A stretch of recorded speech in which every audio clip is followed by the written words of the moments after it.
the ghost of the future.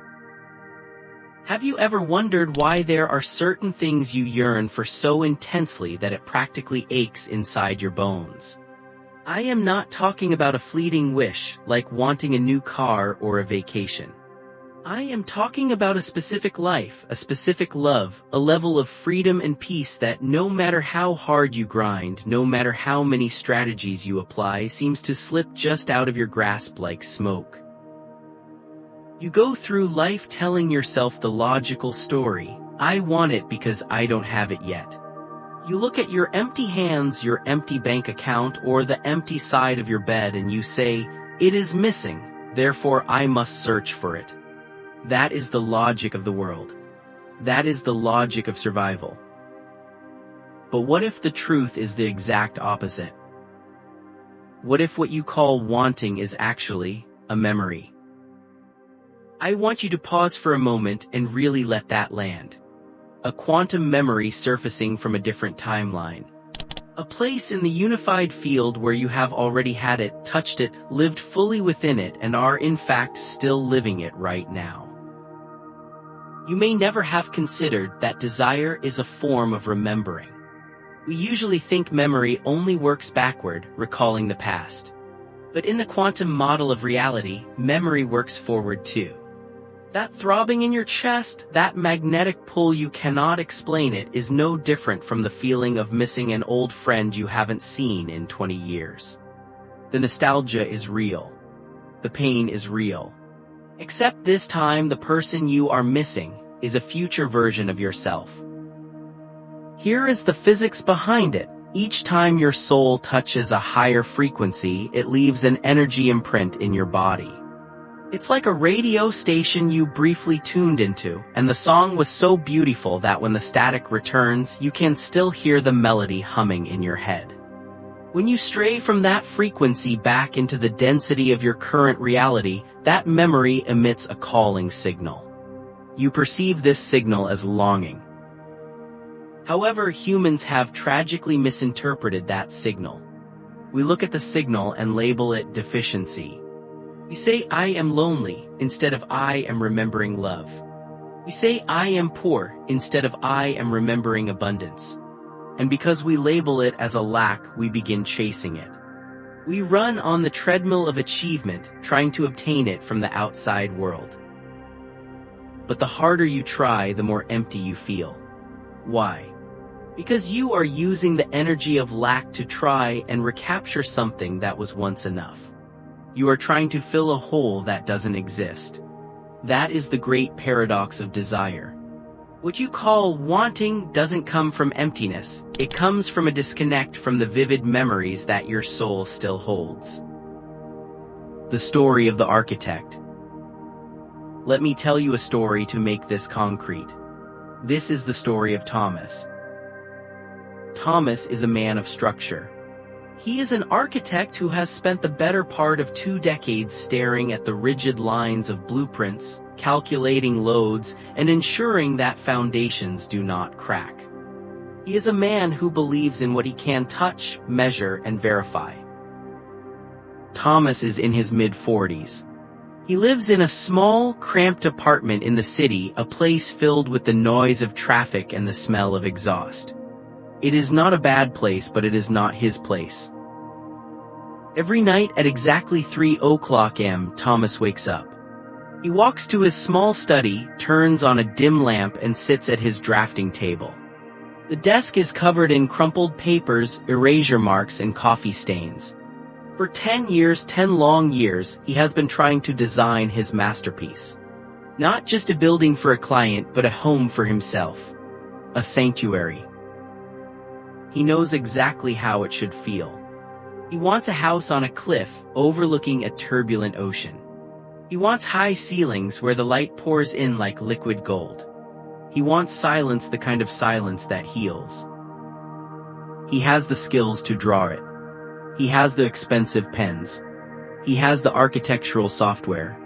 But every night he sits there, staring at the blank white page, paralyzed. His hand hovers over the paper, shaking.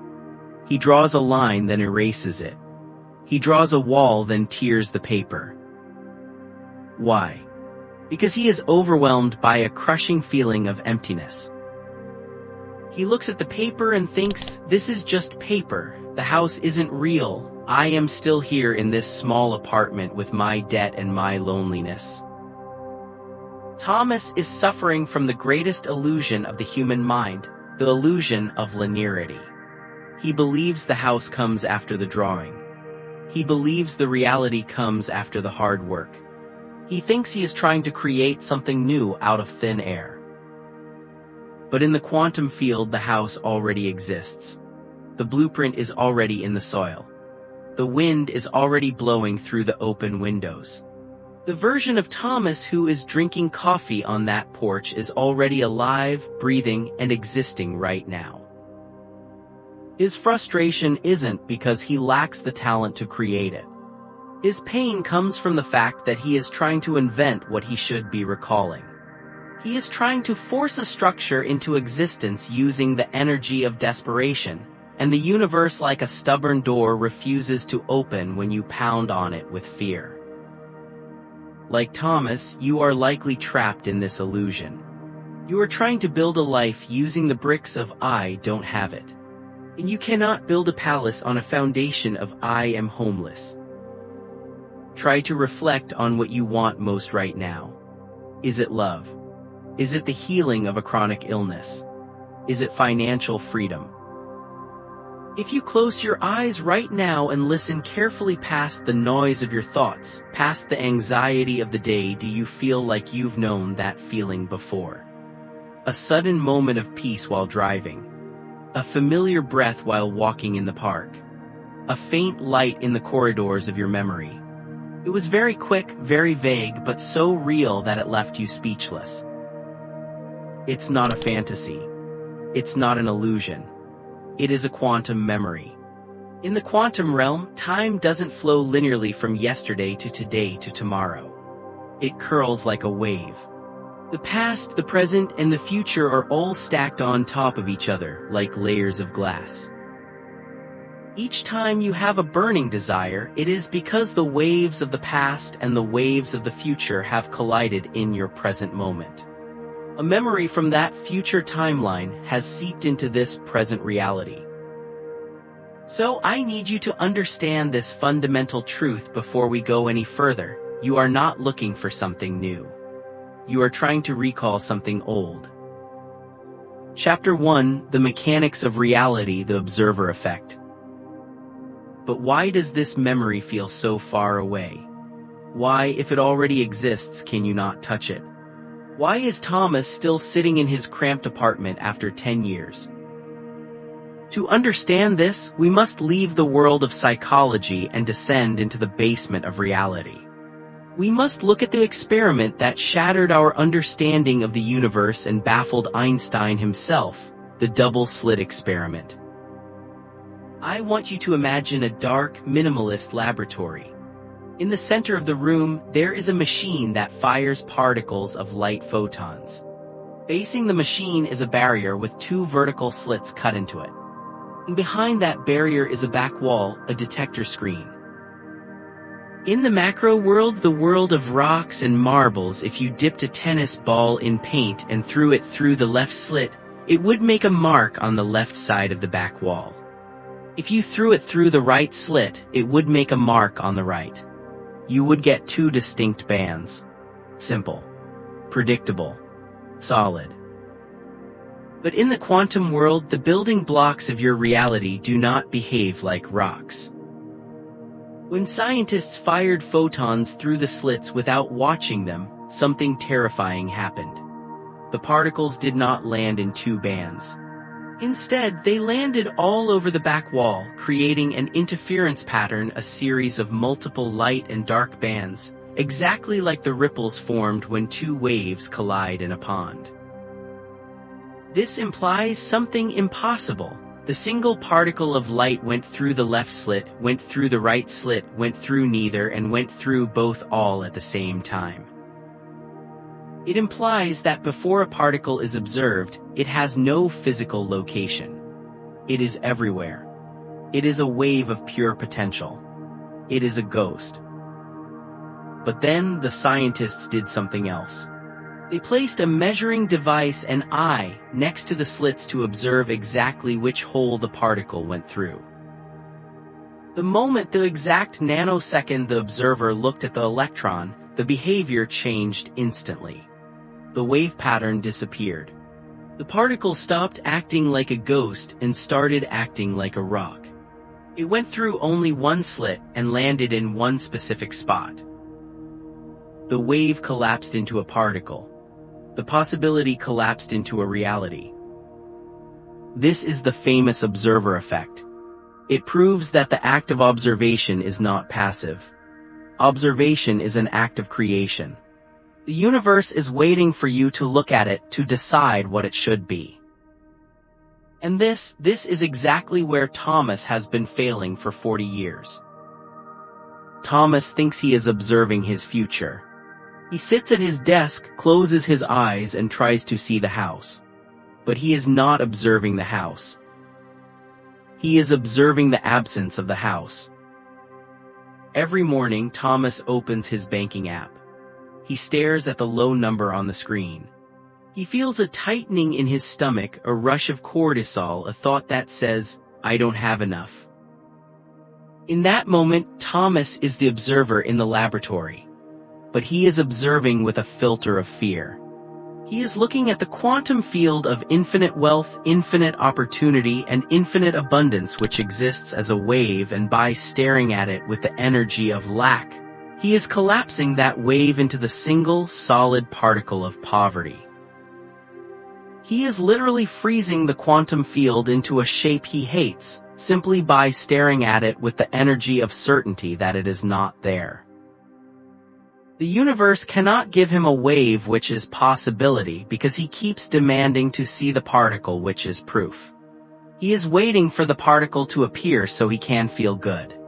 But the universe is waiting for him to feel good so the particle can appear. He has the equation backward. And as long as he observes his reality through the lens of what is missing, he will continue to collapse the reality of missing over and over again, day after day, year after year. But why is he doing this? Why would a rational man sabotage his own creation? Why is he addicted to the feeling of lack? To answer this, we cannot look at the stars or the physics. We must look at the scars. We must go back to the beginning. Chapter 2: The Root of the Void. Let's travel back in time. Let's go to 1985. Thomas is 7 years old. He is a small boy with messy hair and big, hopeful eyes. He is sitting at a large, wooden dining table. The air in the room is heavy. It smells of floor wax and silence. Sitting at the head of the table is his father, a stern man. A man who lived through hard times and believes that life is a battleground. He believes that love is something you earn, not something you are given. He believes that joy is suspicious and that rest is for the weak. Young Thomas has spent all afternoon drawing. He has drawn a picture of a house, a funny, crooked house with a bright yellow sun and a green garden. His heart is pounding with excitement. He wants to show his father. He wants to see his father's eyes light up. He wants to be seen. He slides the drawing across the polished wood of the table. The paper makes a soft scraping sound. His father looks down. He adjusts his glasses. He stares at the drawing for a long, agonizing silence. The clock on the wall ticks. Talk. Talk. Talk. Finally, the father puts the drawing down. He doesn't smile. He looks at Thomas and says 3 words, "Is this all?" He pushes the paper back. "Do it better, then we can talk." Is this all? 3 simple words. But to a 7-year-old brain, they are a command code. They are a virus uploaded into his operating system. In that moment, a neural pathway was forged. A belief was seared into his amygdala: I am not enough as I am, my creation is not enough, I must wait until I achieve something perfect, something grand before I am worthy of love. I must suffer first. I must work hard first. Then and only then can I be happy. Thomas learned to wait. He waited for his father's smile, which rarely came. He waited for good grades to feel smart. He waited for graduation to feel grown up. He waited for the promotion to feel successful. He spent his entire life sitting in the waiting room of his own soul, holding a ticket number that never gets called. He conditioned his body to believe that happiness is always in the future, never in the now. This is why adult Thomas sits in his apartment at 3 a.m. paralyzed. This is the root cause. He subconsciously pushes his dream house away. He creates delays. He sabotages opportunities. He doubts himself right when he is about to succeed. Why? Because deep down, hidden in the shadows of his subconscious, the 7-year-old boy is whispering, "Stop, we haven't suffered enough yet, it's too easy. Dad won't like it. If we get the house now, we will be punished." So the adult Thomas creates a void and emptiness to protect the inner child. He thinks he is keeping himself safe by staying small. He thinks that by waiting, he is being a good boy. Chapter 3: The Delay Field, the Physics of Waiting. Now that we understand the root cause, the wounded inner child holding a ticket in the waiting room, we can explain the physics of why Thomas's house hasn't appeared yet. This brings us to a concept I call the delay field. In the quantum realm, every thought, every emotion, and every belief you emit is not just poetry, it is a broadcast signal. It is an electromagnetic signature. Physicists know that thoughts are electric, sending a signal out, and feelings are magnetic, drawing the event back. Thomas sends out a request, "I want this house." That is the electric signal. It is clear. It is loud. But wrapped around that request, hidden in the magnetic frequency of his emotion, is a virus. The frequency is, "I am waiting for it." You see, waiting is not a passive activity. Waiting is an active energy state. It is a declaration to the quantum field that says, "I do not have it yet." And here is the brutal, mechanical truth about the universe. The universe is not a genie that grants wishes. The universe is a mirror that reflects states of being. If you stand before a mirror and you are frowning, you cannot beg the reflection to smile. You must smile first. Similarly, if Thomas broadcasts the signal, "I am waiting," the universe, which is absolutely honest and non-judgmental, responds with the only thing it can. It says, "Okay, you are waiting, I will give you more waiting." It keeps him in the state of not yet.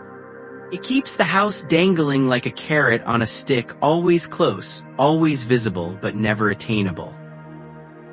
This explains the phenomenon that drives spiritual people crazy. You see the signs. You see the number 1111 on the clock. You see a car that looks just like the one you want.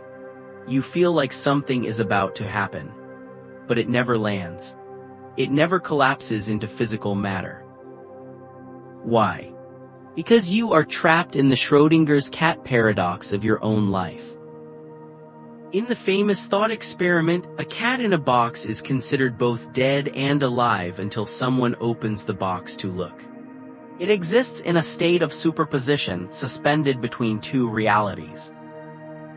As long as Thomas remains in the mindset of hope, hoping it will happen, checking if it has happened, he is keeping the particle suspended. He is not the observer of a reality, he is the observer of a possibility. And possibilities, my friend, are ghosts. They do not pay the rent. They do not hold your hand at night. They do not keep the rain off your head. To collapse the wave function, Thomas must do the one thing his 7-year-old self is terrified to do. He must stop waiting. This sounds counterintuitive. It sounds reckless. If I stop waiting, won't I give up? No. Think of it like mailing a letter. When you write a letter to a friend and drop it in the mailbox, what do? Do you stand by the mailbox for 3 weeks, peering into the slot, shaking the metal box, screaming, "Has it arrived? Is it there?" No. You walk away. You go buy groceries. You live your life. Why? Because you trust the postal system. You have certainty. The act of walking away is the proof of your belief. Thomas has not walked away. He is clutching the corner of the envelope, refusing to let it drop into the box. He is holding onto the how and the when. And as long as he holds on, the quantum field cannot take it and deliver it. He needs to shift his frequency from waiting, absence, to knowing, presence. He needs to realize that the delay is not outside of him. The delay is him. Chapter 4: The Predictive Machine, the Neuroscience of Hallucination. But saying stop waiting is easy. Doing it is a war. Because now we must contend with the machine inside Thomas's skull. There is a secret that modern neuroscience is only just beginning to acknowledge, but ancient mystics have known for millennia. Your brain does not record the past. It predicts the future. Let this sink in. We often think of our memory as a video camera, storing files of what has already happened to play them back later. But the brain is not a hard drive. The brain is a predictive processing machine. Its primary job is not to find the truth, its job is to keep you alive. And the best way to keep you alive is to predict what will happen next based on what happened before. To the primitive brain, the unknown is dangerous. The unknown is where the predators hide. The known, even if the known is painful, even if the known is poverty or loneliness, is safe. Because you survived it yesterday, the brain assumes you will survive it today. Let's watch Thomas wake up in the morning. The alarm rings at 6:30 am. In the first few seconds, Thomas is in a twilight state. He is pure consciousness. He has no name, no debt, no profession, no past. But then, his brain boots up. Like a computer loading an operating system, his brain reaches into the only library it has, the past. It asks, "Who am I?" And it answers, "You are Thomas, you are an architect, you are lonely, you are in debt, you are frustrated." It pulls up the memory of his financial struggle from yesterday. It pulls up the argument he had with his boss last week. And it projects these memories onto the screen of today. Before Thomas's feet even touch the cold floor, his brain has already constructed a hallucination of reality that matches his past. He isn't seeing the world as it is. He is seeing the world as he was. This is called predictive coding. Thomas walks into his kitchen. He looks at his coffee machine. He looks at the peeling paint on the wall. He thinks, "This is my reality." But neuroscience tells us he is wrong. His eyes are capturing light, but his brain is filtering that light through the lens of his expectations. He literally cannot see opportunities for abundance because his brain has no neural architecture to perceive them. If a miracle walked into his kitchen, he might not even notice it. His reticular activating system, RAS, the filter of the brain, is set to struggle mode. It deletes anything that doesn't match the belief of struggle. So when Thomas sits down at night to design his dream house, that quantum sanctuary, his brain rejects it. He tries to visualize the high ceilings and the ocean view. But his brain throws up an error message, "File not found." It says, "We have no record of this in the database. This is inconsistent with your identity. Stop this immediately. Get back to worrying. Worrying is what we do. Worrying keeps us safe." He is trying to drive a Ferrari, his desire, down a dirt path, his neural pathways, while his brain is frantically trying to steer him back onto the superhighway of anxiety that he has spent 40 years paving. Chapter 5: The Biology of Belief, the Cellular Addiction. It gets deeper. If it were just the brain, Thomas might be able to outthink it. He is a smart man. But the addiction to the past is not just mental. It is physical. It is in his blood. It is in his cells. We must look at epigenetics. Dr. Bruce Lipton, a pioneer in this field, discovered something revolutionary. The nucleus of the cell, where the DNA is not the brain of the cell. The cell membrane is the brain. The membrane decides what to let in and what to keep out based on environmental signals. And what is the primary signal that controls the cell? It is not just nutrition. It is emotion. Molecules of emotion. For 40 years, Thomas has been feeling frustration, unworthiness, and stress. Every time he feels this, his brain releases a cocktail of chemicals: cortisol, adrenaline, and norepinephrine. This chemical cocktail washes over his cells. Now imagine his cells are like billions of tiny people. For years, Thomas has been feeding them a diet of stress. His cells have adapted. They have developed specific receptor sites on their outer skin specifically designed to capture and consume cortisol. They have literally become addicted to the rush of stress. They crave the adrenaline of the struggle. So the cells are now in protection mode. When a cell is in protection mode, it seals itself off. It shuts down growth. It shuts down the immune system. It shuts down the reception of new energy. It prepares for war. You cannot manifest a new reality with cells that are hiding in a bunker. Now watch what happens when Thomas tries to change. Let's say Thomas decides to meditate. He decides to visualize his dream house. He decides to feel gratitude and peace.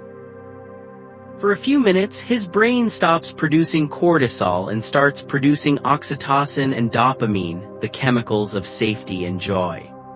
This new chemical cocktail washes over his cells. But the cells, they don't like it. They look at the oxytocin and say, "What is this? We don't have receptors for this peace stuff. We want our fix. Where is the stress? Where is the panic? We are hungry." The cells go into withdrawal.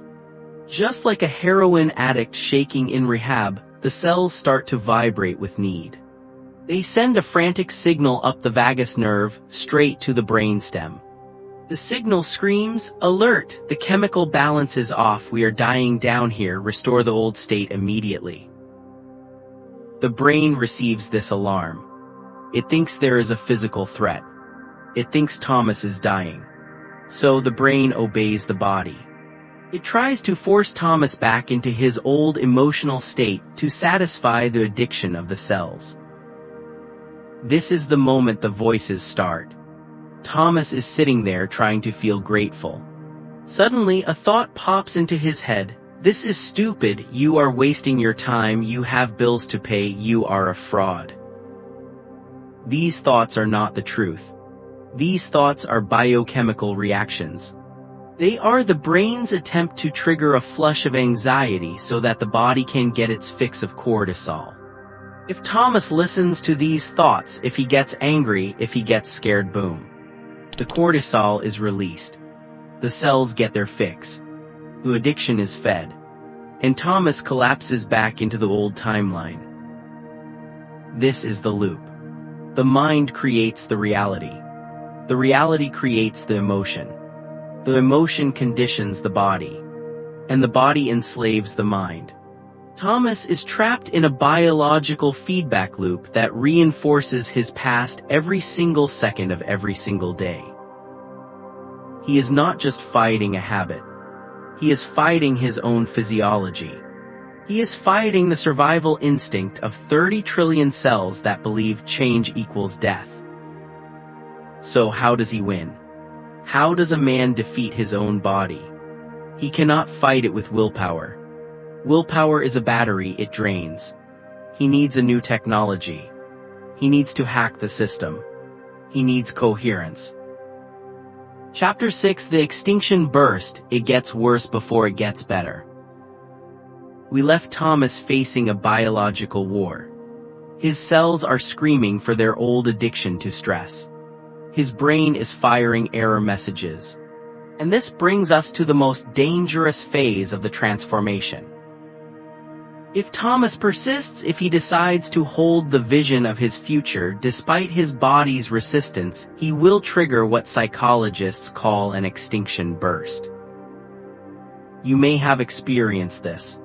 You decide to change your life, maybe start a new business, a new diet, or a new mindset. For the first 2 days you feel amazing. You feel like a god. You think, I've finally cracked the code. But then, on day 3 or day 4, the floor drops out from under you. You don't just feel normal again, you feel worse than ever. You feel heavy. You get a sudden flu. Your car breaks down. Your partner picks a fight with you over nothing. The bank sends a foreclosure notice. Thomas hits this wall hard. 3 days after he starts his new practice of remembering the future, he wakes up feeling like he has been hit by a truck. A heavy, dark cloud of depression sits on his chest. His ego starts screaming louder than ever, "See, look at you, you are delusional, you are just a sad man sitting in a dark room dreaming of a life you can't have. Stop this now, go back to being realistic." This is the extinction burst. It is the dying gasp of the old neural network. Just like a toddler who screams the loudest right before they finally fall asleep, the old self fights the hardest right before it dies.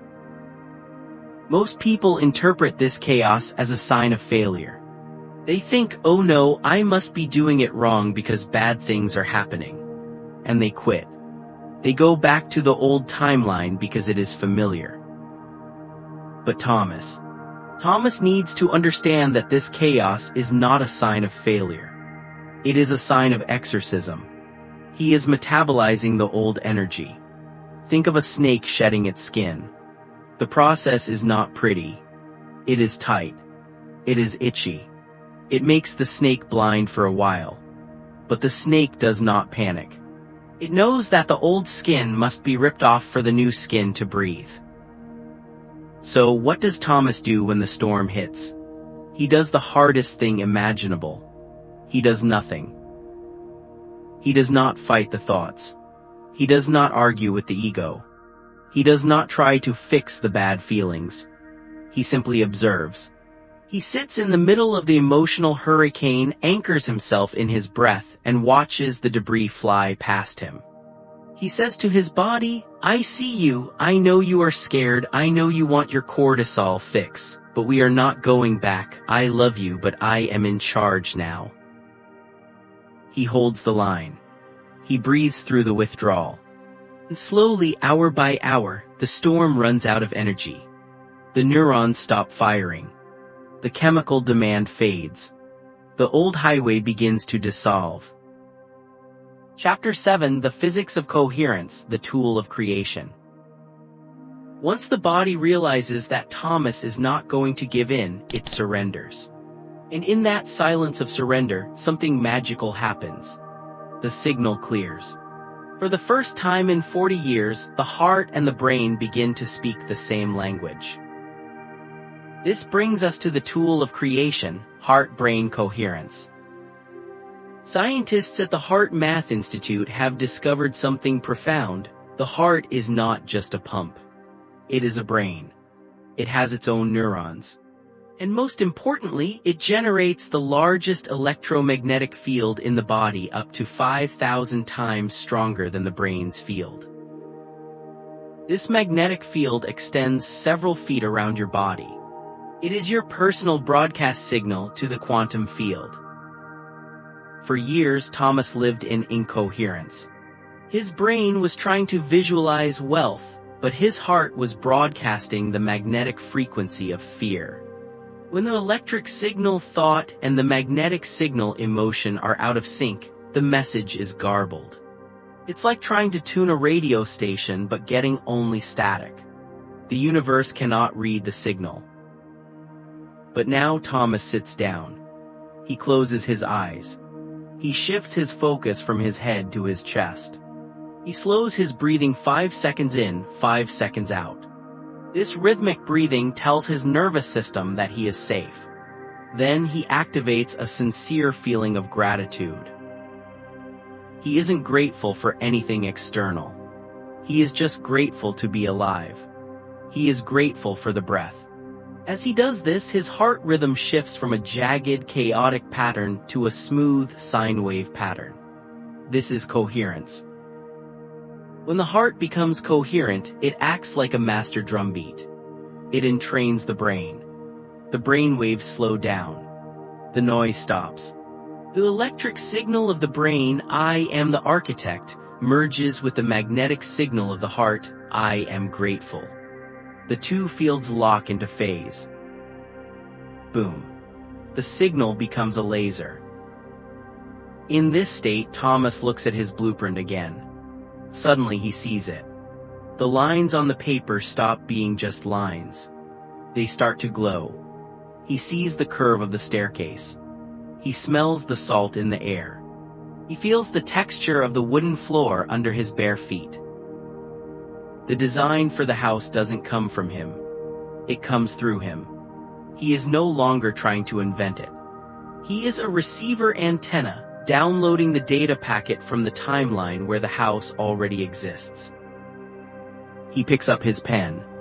His hand moves effortlessly. There is no struggle. There is no doubt. There is only flow. He is drawing the memory of his future. Chapter 8: The Rituals Programming the Subconscious. But Thomas cannot stay in deep meditation 24 hours a day. He has to live in the world. He has to pay bills, buy groceries, and deal with traffic. How does he prevent the world from dragging him back into the old timeline? He establishes a protocol, a rigid set of rituals to protect his frequency. He knows that the brain has a backdoor.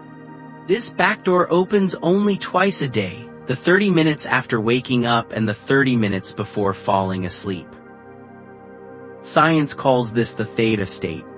It is a hypnotic twilight state where the conscious mind, the guard dog, goes to sleep, but the subconscious mind, the master recorder, is wide open. Whatever you drop into this space, the seed goes straight to the core. It bypasses all your doubts and fears. For years, Thomas spent these precious minutes doom scrolling on his phone, reading bad news, programming his brain with fear before sleep. He was planting weeds in his garden every single night. Now Thomas has a new ritual. He calls it the quantum lullaby. He lies in bed.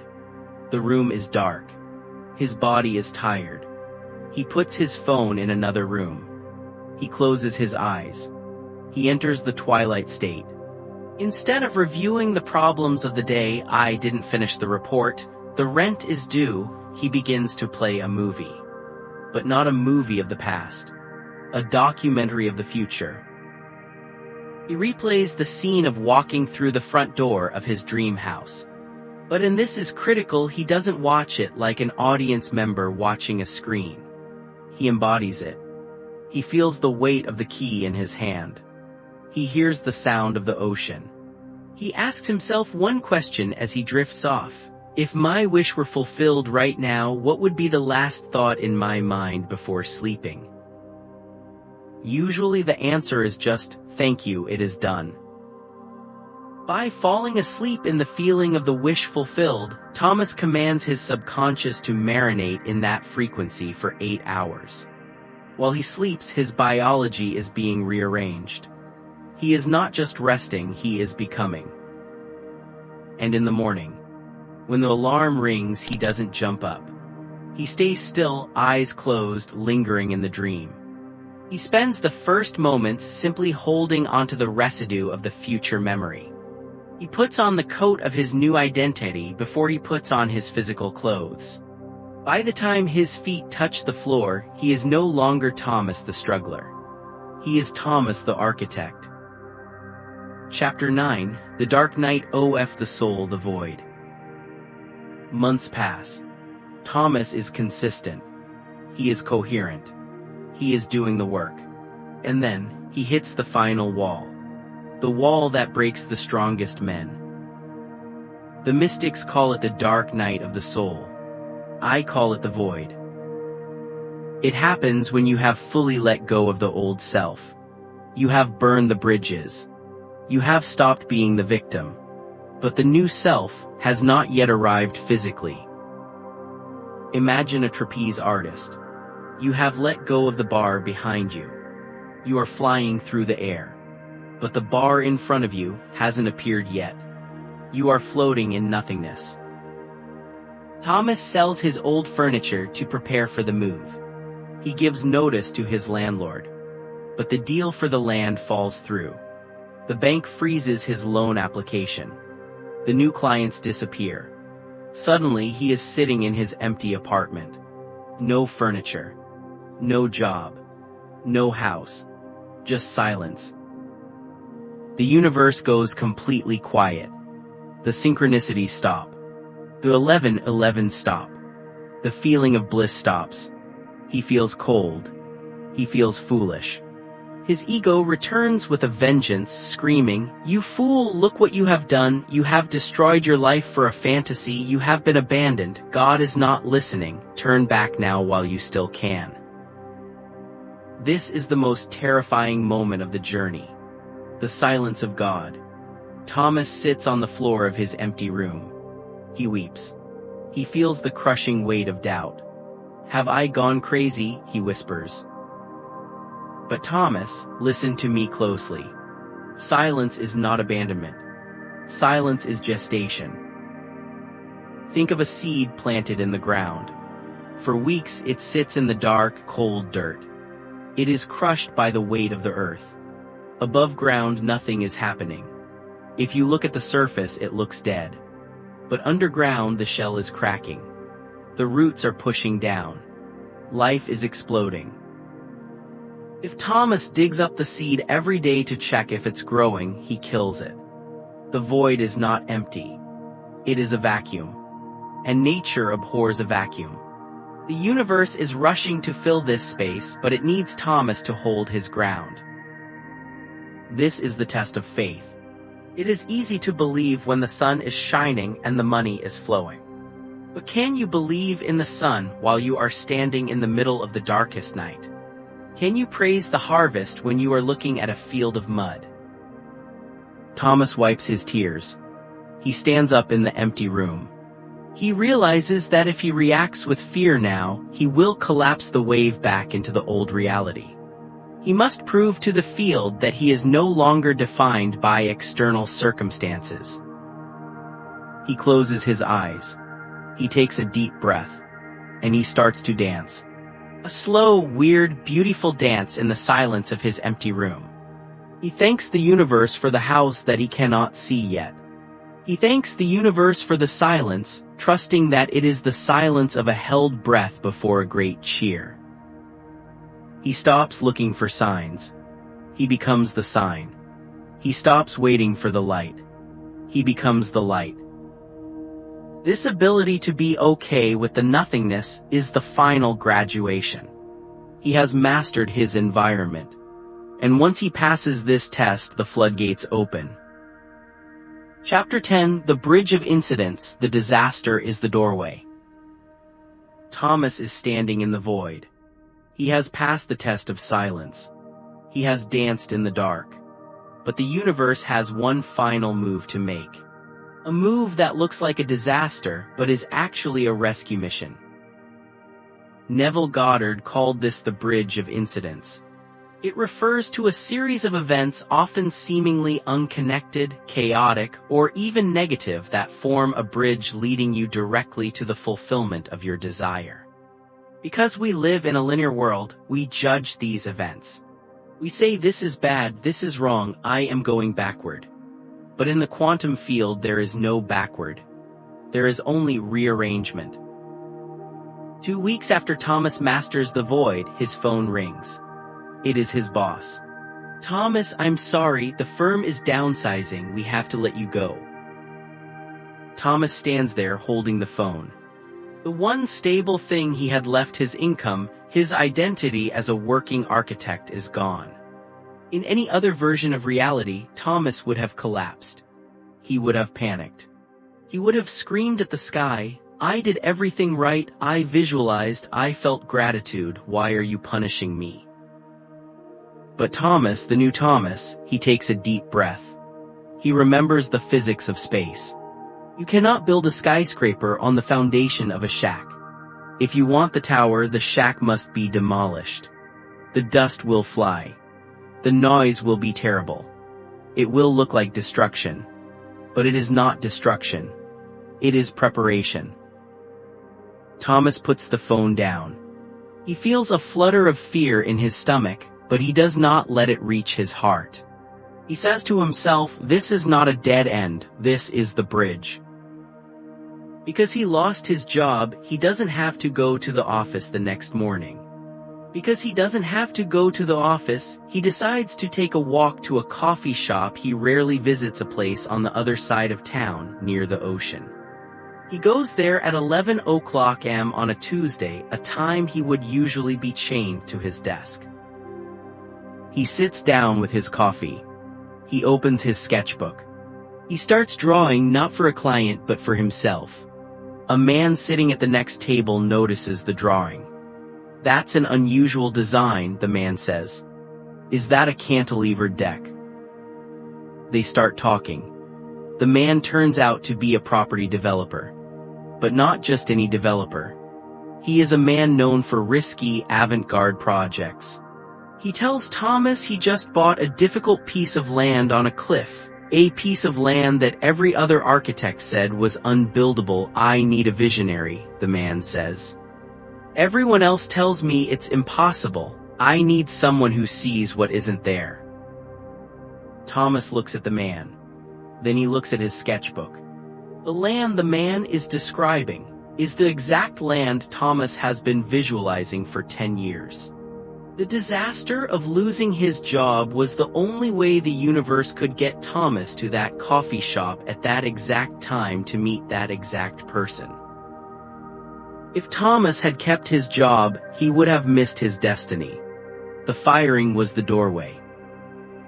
Chapter 11: The Art of Detachment, Wanting Without Needing. The developer hires him. The project begins. But here is the final paradox Thomas must master: detachment. In the beginning, Thomas wanted the house because he needed it. He needed it to feel successful. He needed it to prove his father wrong.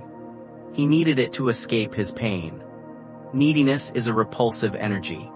It screams lack. If you chase something, it runs away. It's physics. But now, having survived the dark night, having survived the job loss, Thomas has changed. He stands on the cliff looking at the ocean. The wind hits his face. He realizes something profound. I am happy right now, standing in the dirt with nothing. He realizes that the feeling of home he was searching for wasn't in the bricks and mortar. It was inside him all along. He looks at the blueprint and thinks, I would love to build this house, it would be beautiful, but I don't need it to be whole, I am already whole. This is the 0 point. This is the secret code of the universe. You can have anything you want as long as you don't need it. Think of it like ordering a meal at a fine restaurant. You look at the menu. You choose the dish. You close the menu and hand it to the waiter. You run into the kitchen to help the chef cook. Do you ask every 5 minutes if the stove is on? Do you scream, I'm starving? No. You relax. You drink your wine. You talk to your friends. You trust the kitchen. You know the meal is coming. Thomas hands the menu to the cosmic chef. He stops trying to manifest. He stops doing the techniques to get something. He does them now just to be someone. He releases the grip. And it is precisely in this moment of letting go, when the resistance drops to absolute zero, that the reality rushes in. Chapter 12: The Quantum Collapse. IT feels like normal. Time passes. The construction is hard work. Manifestation is not magic dust, it is inspired action. But for Thomas, the work feels effortless. It feels like play. And then one evening it happens. Thomas is standing in the middle of the finished living room. The sun is setting, casting the exact liquid gold light he saw in his vision years ago. The smell of the ocean is filling the room. He is holding a glass of wine. He looks out at the horizon. Now pay attention. This is the secret that no one tells you. Thomas doesn't fall to his knees and cry. He doesn't scream in shock. He doesn't feel like he won the lottery. If he felt shock, it would mean he still didn't believe it was possible. Shock implies that the result is a surprise, a deviation from the norm. But Thomas, he just takes a sip of wine. He smiles softly. He feels normal. He looks around and the feeling isn't "I can't believe this is real." The feeling is, of course, this is exactly how I remembered it. Because he has already lived this moment 1,000 times in the quantum field, the physical reality feels like a glove sliding onto a hand. It fits perfectly. It feels like déjà vu. This is the quantum collapse. The wave function has collapsed into a particle. Thomas realizes that he didn't attract the house. He didn't force the house. He simply caught up to the version of himself that was already living in it. He walked the timeline step by step, breath by breath, until he merged with the memory. He is no longer Thomas the dreamer. He is Thomas the man. The gap is closed. The loop is complete. The final integration. So what does this mean for you? You watching this video. You sitting in your room holding a desire in your heart that feels too big, too impossible. I told you the story of Thomas, but we both know I wasn't talking about Thomas. I was talking about you. You are the architect. That desire you feel, that burning, aching longing, is not a torture device. It is not a cruel joke by the universe to show you what you cannot have. Your desire is a coordinate. It is a GPS signal from your future self calling you home. If you can't see it in your mind, if you can feel it in your heart, it means it already exists. You cannot desire something that isn't already a possibility in the quantum field. You wouldn't have the hardware to perceive it. The very fact that you want it is the proof that it is yours. But you must stop waiting for it. Waiting implies separation. You must stop chasing it. Chasing implies it is running away.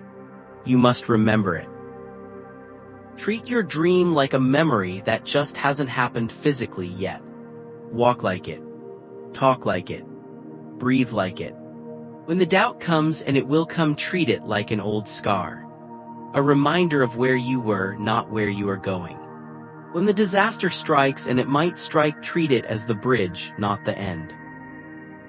You are the projector. The world is just the screen. If you don't like the movie, don't scream at the screen. Don't fight the reflection. Change the film reel inside your heart. The blueprint is in the soil. The house is already built. The version of you who is healthy, wealthy, loved, and free is not someday. They are standing right behind you right now, whispering, "Turn around, I am here." The call to action. This journey we took today, it wasn't just a story. It was an activation. If you made it this far, to the very end of this video, it means your frequency is already shifting. You are ready to collapse your own timeline. I want us to seal this energy together. Do not just close this video and go back to the old predictive machine. Do not let the world rush back in and erase this feeling. Disrupt the algorithm. Disrupt the pattern. Go to the comments below right now. Don't write "I hope." Don't write "I want." Don't write "I will try." Those are the words of the waiting room. I want you to write 2 words. The 2 words that signal the collapse of the wave: I remember. Or if you are truly ready, write "IT is done." Declare it to the quantum field. Let your words be the first brick of your new house. I am Thomas. You are Thomas. We are all architects waking up from the dream of limitation. Thank you for watching. Thank you for remembering. Until next time, stay in the flow.